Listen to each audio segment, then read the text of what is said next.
You're listening to the Transformative Podcast brought to you by the Research Center for the History of Transformations at the University of Vienna.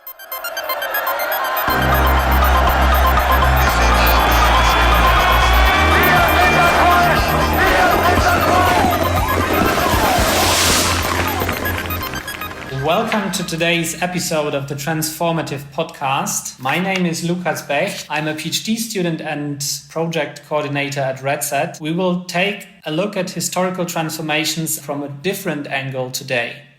To put it straightforward, we will talk about sex education and the cultural transformations associated to it.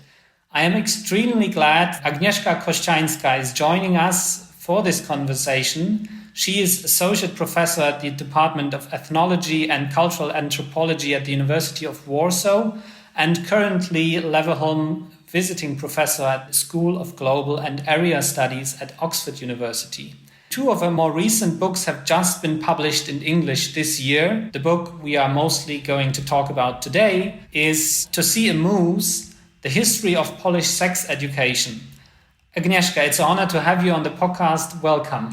Thank you so much for your kind invitation. To start with, could you take us back to the initial situation and the problems that drove people to make sex an object of education? Yes, Polish sex education has a really long tradition, and it all starts in the early 20th century. It's not only in Poland, but all over Central Eastern Europe.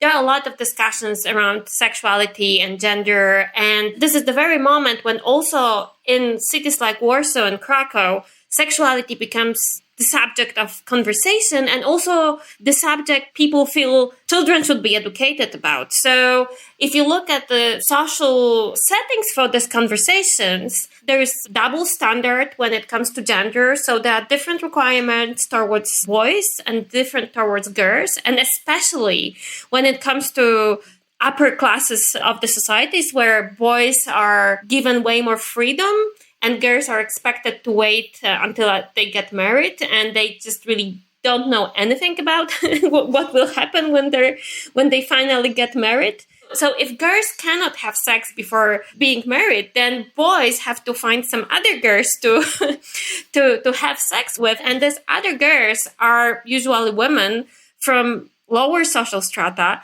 either the servants or sex workers who were put in the position that, forced them to have sex for money. And there's a lot of stigmatization around this. And then what happens if those boys have this really developed sex life before getting married? They often had some health-related problems, venereal diseases, as it was called back then. And now we are talking about sexually transmitted diseases, which they later on gave to their wives. So that was like a serious problem, and we have to remember that we couldn't treat them as easily as we could treat them now. So because of this, there's a strong need to talk about sex education and to explain what's going on here. And of course, children always ask how it happens that they have younger sisters and brothers. So there's this whole dynamic around this, and there were basically two answers. It's a little bit oversimplistic, but let's call them one was kind of progressive, equality-oriented answer, and the other one was a conservative one.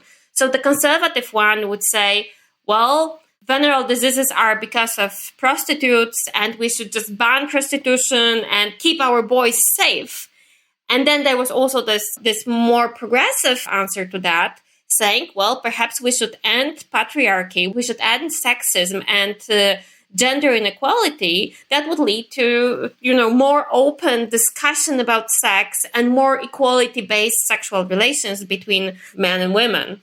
Your book shows how in Poland conflicts about sexuality and sex education unfolded over the 20th century and resulted in transformations which, and here I quote, peaked at the end of the 1980s and the beginning of the 1990s in what you call a complete break with the experiences and traditions developed early on.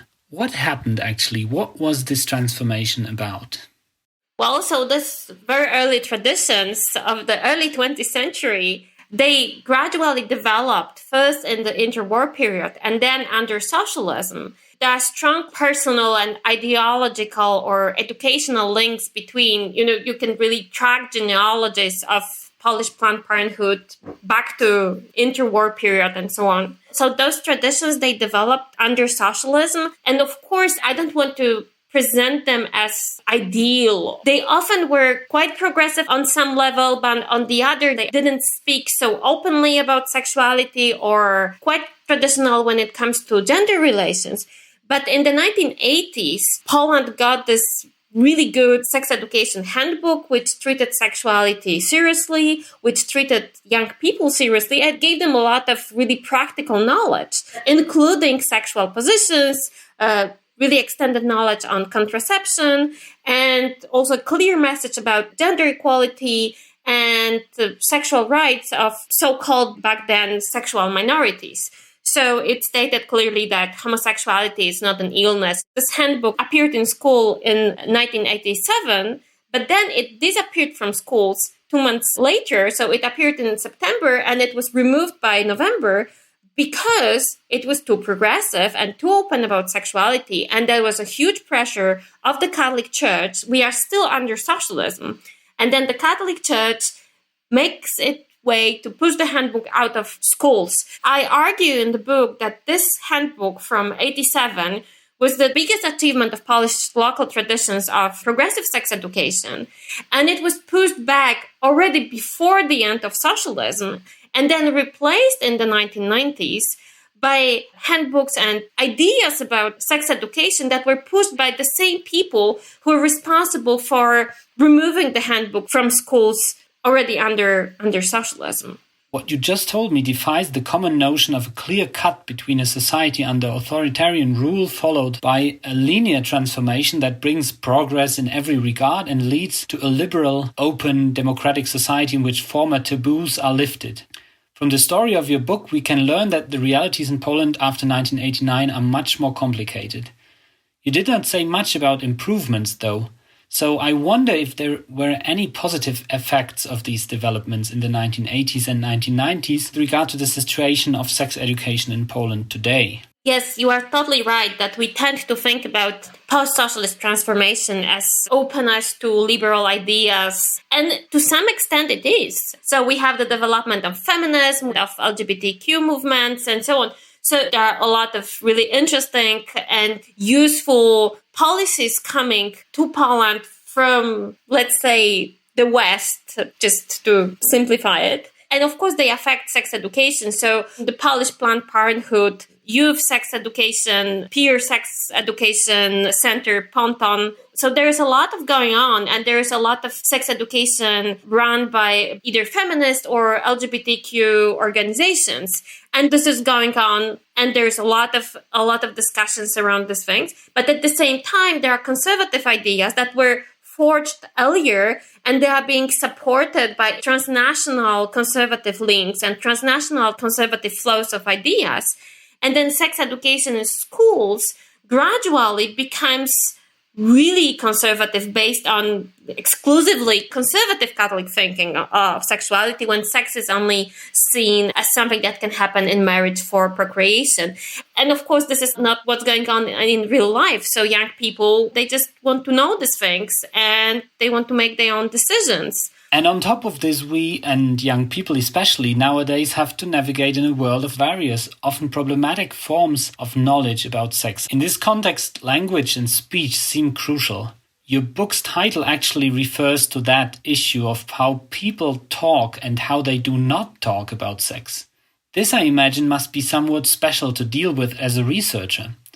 If what you are studying is often what people do not talk about, how then do you study it? With what kind of empirical material? Which sources have you been working? When I finished working on this book, I was really surprised how long it is, how much material I managed to collect, and I have way more. But I think what's really important when you study the history of sexuality and the history of sex education in particular are voices of young people. And these voices you can find in letters they send to sex educators, to journals, or to sexologists or Planned Parenthood mail service. So I went through thousands of these letters. And what really struck me while reading them, it doesn't matter if they are from the 1950s or from the 1980s, or they are just today's accounts. They're always about the same thing. Just young people are way more responsible than we tend to think. And they really want to know about sex before they start doing this. So they really want to know about contraception, about sexually transmitted diseases, about sexual orientation, about sexual pleasure. They really want to know these things. They want to make their own decision. And then parents and teachers and educators and priests and moralists, they all see it as their own task to stop young people from learning these things, or just limit this knowledge and not to talk about sex, but to talk about other things, like in the title of my book, about how to go and see a moose, for instance. This leads me to a final question about you as a scholar and a student of sex education. So I would like to ask you if you could reflect about how you understand yourself within this field of conflicting actors you just described. I'm an anthropologist, and I strongly believe in what we call public or engaged anthropology. So the role of academics is not only to research, but also to go with what we do to the broader public and try to present what we want to say in a way that people could really read and think about it. So I wrote this book as a sort of intervention into the Polish public discussion about sexuality, to go against this kind of thinking that there is constant progress, that all the good things came from the so-called West. And another stereotype here is that young people are irresponsible, and we as adults have this mission to to keep them away from the knowledge. While if we hear the voices of young people, this is quite opposite. I'm just thinking that this in a way might be another transformative experience that we, the readers, could gain from reading your book. This listening to the voices of young people.